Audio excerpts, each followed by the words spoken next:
박찬종 전 의원에 대한 소개를 좀 하고 제가 모실 한 2분 3분 모실 일 맞겠죠, 그죠? 예. 안녕하십니까. 우리 박찬종 선배님은 제가 대학 1학년 때 4학년이셨습니다. 여러분이 잘 아시다시피 고시 상관왕이시고 70년대 80년대 한국 정치를 움직이셨던 분인데 이 양반의 소위 삼김정치의 가장 큰 희생자입니다. 김종필, 김대중, 김영삼 세 사람이 합작해서 정치를 하지 않았더라면 이미 대통령 한 번 하고나 남으실 분이에요. 그렇죠? 여러 가지 재능이나 경륜이나 뭐 이런 게 딱 맞는데 아깝게 짝이 없는 분입니다. 그래서 제가 일부러 손상대 동지가 그 얘기를 할지 안 할지 몰라서 내가 미리 얘기해 드리고 싶고, 지난주에는 모실 예정이었는데 불가피한 이유가 있어서 오늘 여기로 오셨는데 저를 아주 그냥 달달 볶았습니다. 택시를 타고 오셨는데 제가 택시 기사에게 번호를 잘못 얘기해가지고 그냥 안달 볶다라고 기다렸는데 간신히 오셨습니다. 모처럼 우리 국민TV 유튜브 대회에 처음으로 오신 분이니까 여러분 귀에 쏙쏙 들어오는 좋은 말씀으로 뜨겁게 환영해 주시기 바랍니다. 고맙습니다.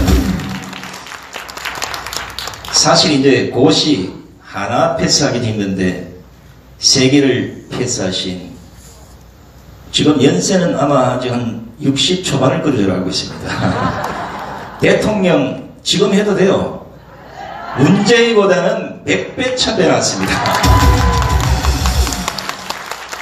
자, 저도 정치부 기자를 할 때 상당히 존경했던 분이고 지금도 존경해 마지 않는, 우리가 언젠가는 한번 대한민국을 책임지게 해야 될 분, 우리 박찬종 전 의원님을 모시겠습니다.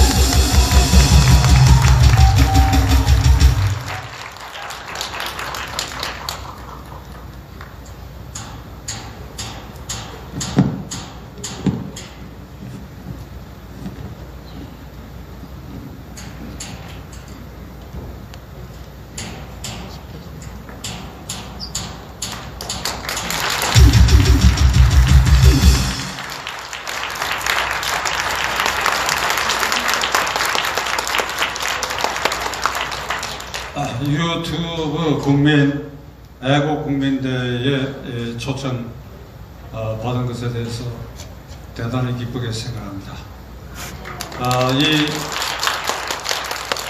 이 현수막 밑에는 미친 자에게 운전대를 맡길 수 없다. 대한민국의 지금 최고로 미친 사람, 그리하여 이 나라를 어디로 끌고 갔는지 갈수록 헤매고 할 수 없는 길을 가고 있는 문재인 대통령의 말로 지금 이 순간에 가장 미친 사람이 아니겠습니까? 저는 정광훈 목사님과 이 자리에 계시는 정광훈 목사님을 열렬히 따르고 성원하신 여러분들에게 깊은 감사의 말씀을 드립니다. 2019년 10월 3일 광화문에는 당군 이래의 최대 인파가 모였습니다. 아마 그 기록은 앞으로도 달성될 수 없을 것입니다. 광화문 광장, 종로, 내거리 이쪽 저쪽, 서소문 내거리 이쪽 저쪽, 서울역 광장까지 아마 100만 명도 더 넘는 인파가 모였습니다. 그 인파의 최종적인 구호는 문재인 탄핵, 문재인 아웃이다. 그날 하늘은 이미 이 민심을 받아들여 가지고 문재인을 탄핵하고 그리고 문재인을 아웃시켰다고 생각합니다. 다만 법률상 제도적으로 제도가 있어 법률이 있으니까 지금 그 잔명을 유지하고 있는데, 이것은 제도권 안에 제1야당, 지금의 미래통합당, 이 사람들이 무기력해가지고 10월 3일 광장의 그 하늘을 움직인 그 민심을 받아들여서 제도적으로 법률적으로 확인 사살을 하고 끝내야 되는 거, 이것을 이 무기력한 지금 야당이 이 임무를 수행하지 못하기 때문에 오늘도 우리가 이렇게 모여서 울부짖고 있는 것입니다. 2300년 전에 중국의 한비자가 이런 말을 했습니다. 비리법권천이라는 말을 했는데, 세상의 올바른 이치도 권력자가 법률을 만들어서 그 이치를 깔아뭉갤 수가 있다. 그리고 그런 악법을 만든 권력자도 결국은 하늘을 이기지 못한다. 하늘은 정말 안타깝게도 하늘은 입이 없습니다. 하늘이 입이 있다고 한다면 10월 3일 자정에 이미 모두가 끝났을 텐데, 하늘에 입이 있다 그러면 야 문재인 너 그만둬라 이러면 그만두게 되는데, 하늘이 입이 없으니까 이게 더 돼요. 입이 없으니까 사람인 우리의 입과 우리의 마음을 통해서, 그래서 하늘이 말을 하는 것입니다. 그러니까 천심이 민심이고 민심이 곧 천심이라는 말이 바로 이것입니다. 이미 천심은 움직였어. 민심도 따라 움직였어. 우리가 만든 제도 때문에 지금 저 잔명을 유지하고 있는 것입니다. 작년 10월 3일 현재로 우리 헌법상 문재인 대통령은 탄핵을 해야 할 탄핵 사유가 제 기준으로는 2019년 10월 3일 현재로 30가지에 도달해. 30가지. 탄핵 사유가 한두 가지만 있어도 이걸 날려버려야 되는데, 탄핵 사유가 30가지나 쌓여있어. 30가지나 쌓여있어. 그리고 오늘 현재까지 또 30가지가 더 보태져서 박산종 기준으로 하면 60가지의 탄핵 사유가 쌓여있는데도 이걸 청와대에서 밀어내지 아직 못하고 있다. 이게 문재인 대통령은 2017년 5월 10일 이 헌법에 선서하고 취임사에서 어떤 공약을 했느냐. 오늘 이 순간이 대한민국이 처음으로 국민 통합과 화해의 시대를 연 날로 기록될 것입니다. 지금 3년이 지났습니다. 2017년 5월 10일부터 이 땅에 국민 화합과 통합의 시대가 열렸습니까? 쪼가리랬지. 쪼가리. 내 편, 네 편으로 나누고 내 편만 백성이고 내 편은 적으로 다 돌려버리고 말았습니다. 그리고 무슨 얘기를 하느냐. 나를 지지하지 않는 국민도 똑같이 모시겠다. 그렇게 했습니까? 나를 지지하지 않는 국민은 완전히 적으로 돌렸어요. 그리고 더욱 놀라운 것은 나를 비판하고 비난했던 사람 가운데도 자리에 맞는 사람은 찾았어. 적소의 적재를 기용하겠다. 나를 비난하고 비판하는 사람도 기용해서 쓰겠다. 3년이 지난 이 시점에 단 한 건도 그런 일이 없어요. 단 한 건도 그런 일이. 그 말 끝에 삼고초려를 해서라도 모시겠다 그랬어요. 삼고초려는 게 3번 찾아가서 초막을 짓고 선생님, 동지여 나와 같이 일합시다. 이게 삼고초려예요. 삼고초려에서라도 나를 비난하고 비판하는 사람을 기용해서 쓰겠다. 만일 이 약속이 한 건이라도 지켜진 일이 있습니까? 이 약속을 지키려면 제일 먼저 김경재 총재에게 찾아가서 무릎을 꿇고 김 선배님 총리를 맡아주십시오. 이래야 이 약속이 지켜지는 거예요. 이 순간에 김경재 총리가 됐어요. 어디 계신지 모르겠는데 하나도 그 약속이 지키지 않아요. 그리고 야당을 국정의 동반자로 하겠다고 했습니다. 야당을 국정의 동반자로 한 것이 지금 4.15 총선거 이후에 야당을 바깥으로 내쫓고 자기들끼리 모여 앉아 그저께 38조에 해당하는 추경 예산을 저거 마음대로 뚝딱하고 하는 거, 이거 야당을 동반자로 한 것입니까? 단 한 번도 그런 얘기 없어요.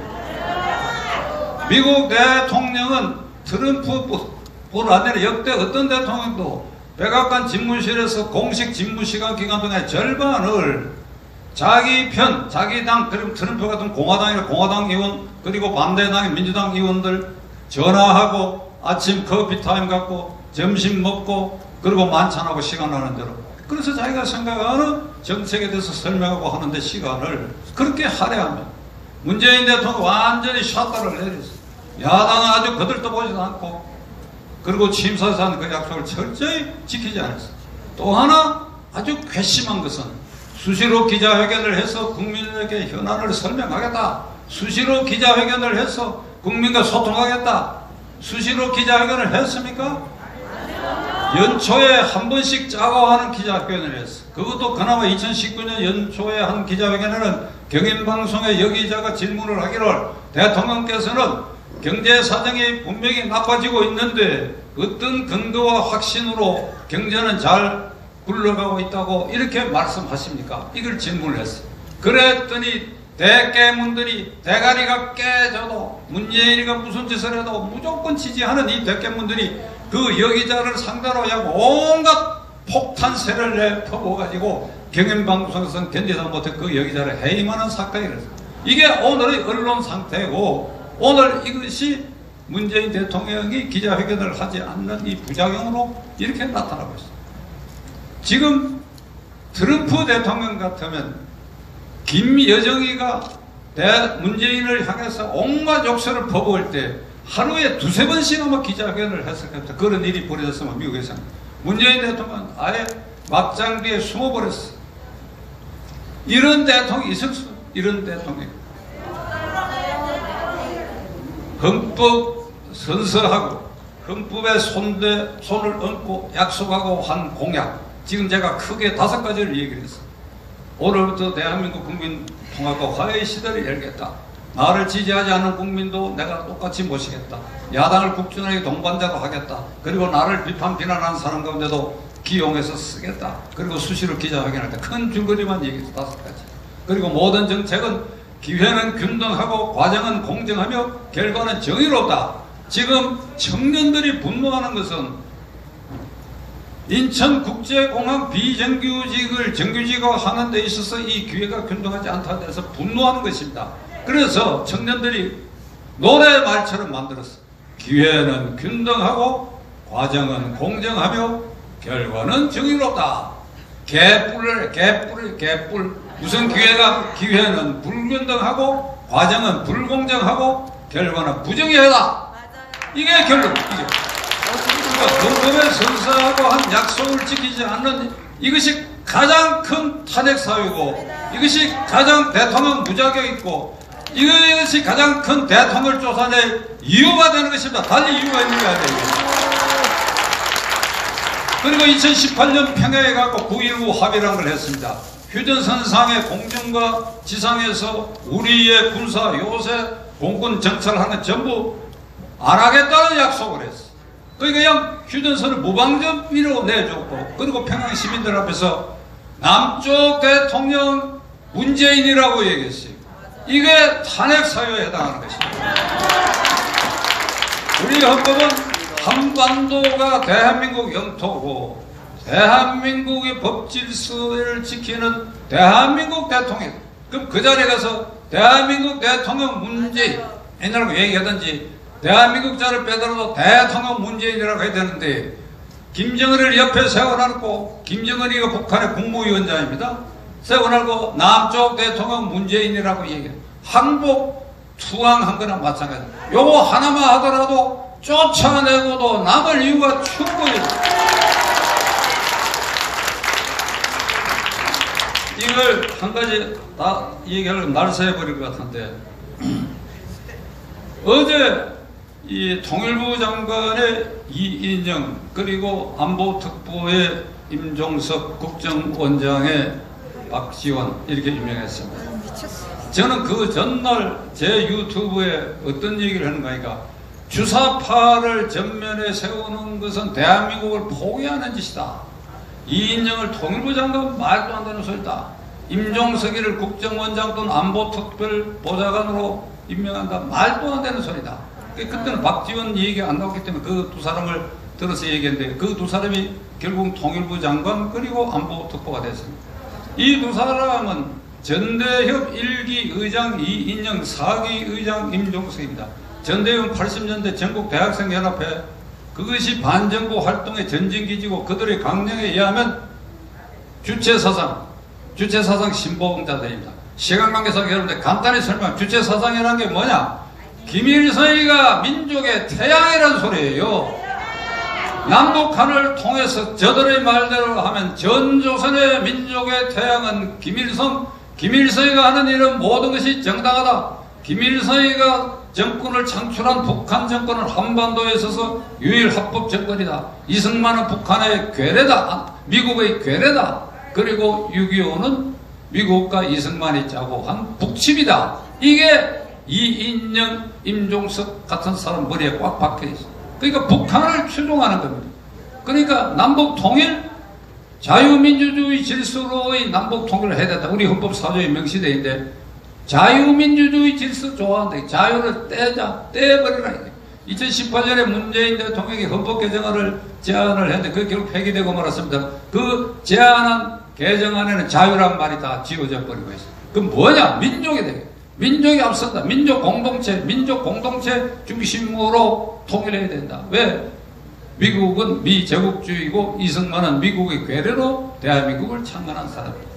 이게 이인영, 임종석 이 사람들 20대 초반에 이런 생각에 머물렀던 것은 이영이라는 사람이 전환시대의 논리 그리고 해방전후사 인식이라는 두 책을 쓰면서 거기에 그렇게 적어놨어요. 북한은 자주적으로 성립한 정권이다. 남한은 이승만이 미국의 등을 얻고 미국의 괴뢰로 정권을 세웠다. 아까 말씀드린 6.25는 북침이다. 근데 이들이 지금 20대에 그게 낭만적 생각에 접어들어 있다가 지금 최근까지 20-30년 사이에 모든 외교 자료가 다 공개됐어. 모스크바 자료, 북경 자료, 미국 자료, 그 다음에 UN 자료 다 공개됐어. 6.25 전쟁은 김일성이가 스탈린과 모택동과 협력하고 모의하고 지원받아서 남침했다고 하는 게 명백해요. 만일 이걸 북침으로 본다고 한다면 1950년 6월 25일 일요일인데 토요일 24일 토요일 저녁에 용산 육군본부 근처에 있었던 육군회관 준공식이 있어서 최병덕 참모총장과 전방사단장들이 제 모여 파티를 했어. 늦게 끝나고 그 다음날 전부 늦잠을 자고 있는데 육군본부를 지킨 김종필 중위 등이 9시 10시에 가서 깨워가지고 육군본부에서 비상수집을 했는데 인민군 쳐내려오고 너댓 시간 뒤에 참모총장도 알게 됐어. 이게 북침을 한 증거가 될 수 없는 것입니다. 그뿐 아니라 외교자료에 전부 나와 있어요. 그런데 이인영, 임종석 이 그룹들은 여기에 심취해가지고 그래서 북한 체제를 존중하고 그것을 받들어야 돼요. 그래요. 호의적으로 봐야 돼요. 북한 사람의 입장에서 김정은의 입장에서 상황을 봐야 된다. 이게 내재적 접근법. 이게 주체 사상의 핵심. 그런데 이걸 통일부 장관을 시켰다. 그 다음에 외교안보 특보를 시켰다. 이러면 이 두 사람의 생각은 이미 기울어진 운동이다. 평양 쪽을 향하고 있어. 평양 쪽을 위해서, 평양 쪽의 생각에 따라서 이런 인사를 한 데다가 이번에 국정원장을 박지원 전 의원을 시켰어요. 저 개인적으로 잘 알아요. 뭐 목포에서 이런 거 저런 거 적당히 해가지고 국회의원 한 것까지는 우리 국민이 용납하더라도 그는 대북 송금 5억 달러 송금의 주역이었어요. 김정일이가 좋아하는 사람. 그리고 그 아들 김정은이도 좋아하는 사람. 국가정보원이라고 하는 것은 스파이 대장인데 북한의 정보를 수집해가지고 엄격하게 분석해서 대응책을 세워야 할 그 스파이 대장이 김정은이가 좋아하는 사람. 김정은에게 유리한 것만 대통령에게 보고해가 그 방향으로 이런 사람을 어떤 의미에서는 자생적 스파이라고 볼 수 있는 사람을 국가정보원장 자리에 앉혔다. 나는 문재인 정권이 어제 이 인사로 막장까지 떨어졌다고 생각해. 떨어졌다고. 10월 3일 광장의 민심 이후에 진행되는 이 과정을 봤을 때 어제 저런 인사를 두고도 이 나라가 적화 통일 쪽으로 한 걸음씩 더 나아가고 있다는 것을 우리 국민들이 못 깨닫는다면 아마 하늘이 노하리라고 저는 생각합니다.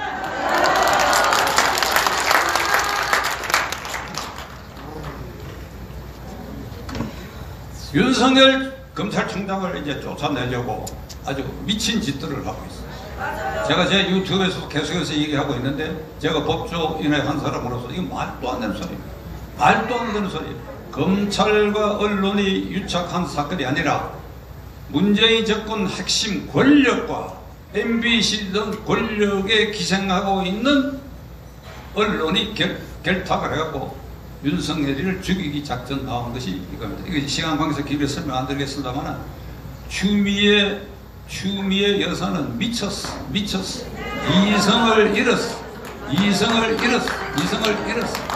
저는 대한민국 정부 세립되고 무수한 법무장관, 내무장관 그리고 장관이 많이 있었지만 추미애 장관은 제가 다는컨대 지금 이 시기로 가면 최악의 악명 높은 장관이 3.15 부정선거를 진두지휘해서 형장의 이슬로 사라진 최인규 내무장관, 그 다음에 추미애 법무장관 되라고 저는 단언했습니다.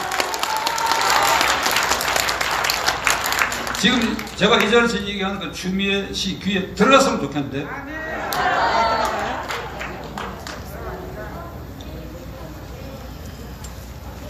고위공직자 범죄수사처라고 하는 게 7월 15일 날부터 발족을 할 수 있는데 야당이 그 처장 추천권을 갖고 있기 때문에 앞으로 어찌 될지 모르겠으나 만일 미래통합당이 여당에서 계속 밀리는 상태로 되면 저게 발족될 가능성이 있어요.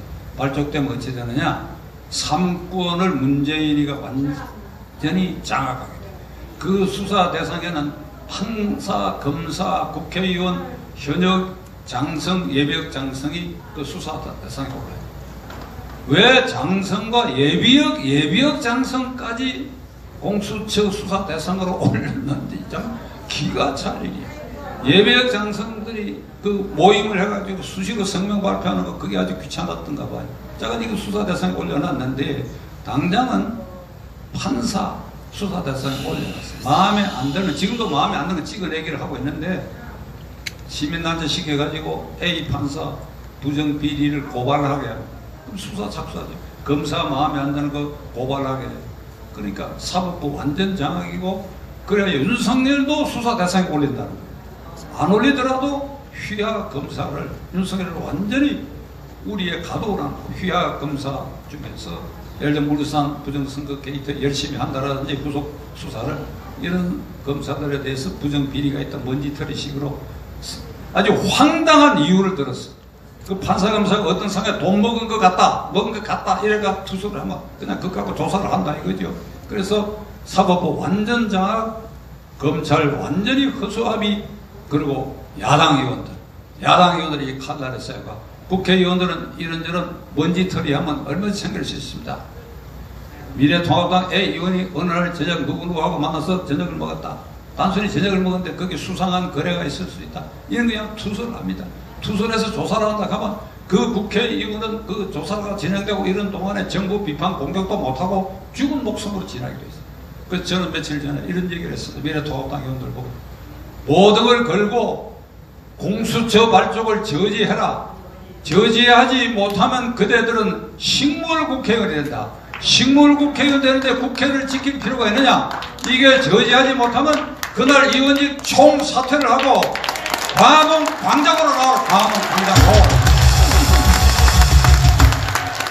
그게 자네들이 살 길이다. 공수처가 출범하는 것도 막지 못하고 얼음얼음 하다가 그리고 국회의원직은 유지하고 싶고 세비는 탐인하고 공천 받는 것도 어렵게 받았고 본선도 어렵게 했는데 내가 박찬종이 말대로 국회의원직을 이거 쉽게 버려. 야 이놈들아 너희들은 죽은 목숨이야. 죽은 국회의원 노릇을 계속하려고 그래? 하루라도 국회의원 했으면 그만이지. 그걸 버리고 광화문으로 나오라고 그래.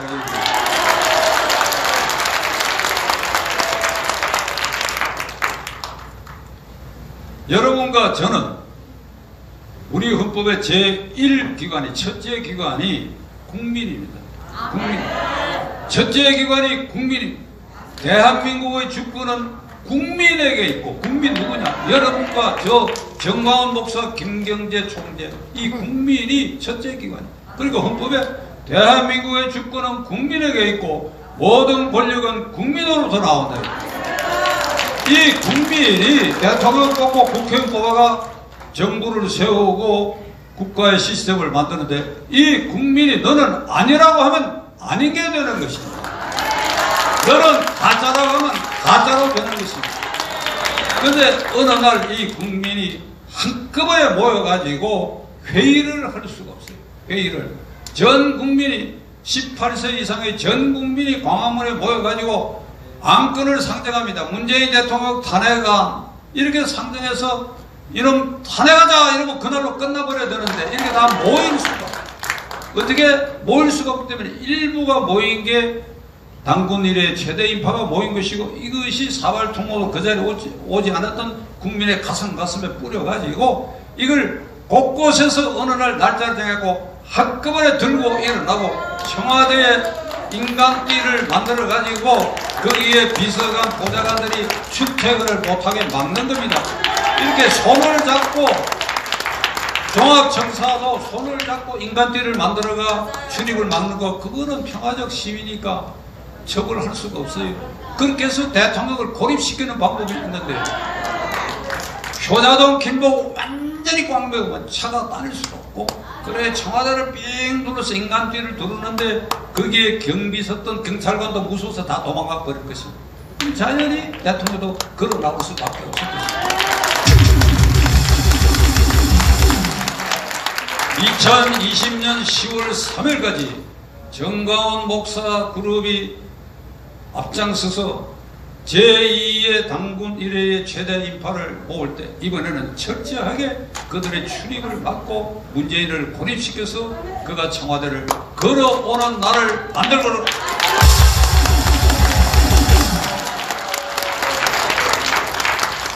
여기 정가원 목사님 안 계셔서 그런데 제가 정말 죄송하게 생각하는 것은 제가 변호사인데도 이 양반 구속되고 이렇게 고통스러운 일이죠. 본인은 이것을 다 즐거운 마음으로 견디지만 그래 제가 김경재 동지를 통해서 거기 변호인단 구성하는데 내 이름도 언제인지 언제로 나도 오늘 법정에 나올 수 있다 이렇게만 해놨는데 실제로 제가 이 손발이 되어가지고 전 목사님을 못 도왔습니다. 그러나 이제 2020년 10월 3일을 목표로 해요. 이걸 오늘 제가 저는 목표인데 전 목사님하고 인호를 해보겠습니다. 자간 이게 이 정권이 단말 말하는 말, 단말말 마지막 숨통 끊어지는 순간에 이렇게 말아가는 걸 단말말하고 하는 거예요. 이게 이 단말말, 이 한여름에 단말말 계속하다가 10월 초 10월 3일에 이게 약 물러나는 날로 이래야 대한민국이 더 망가지지 않는다. 여러분 감사합니다.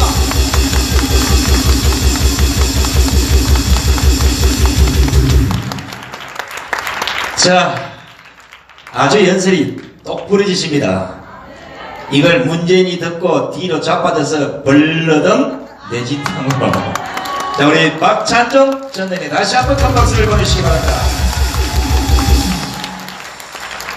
이야, 역시 고시는 한 3개 정도 패스해야 되는 것 같아요. 이 문재인은 이거 하나를 패스해가지고 이 큰 인구가 있는 것 같아. 사람이 인권을 말하고 인권을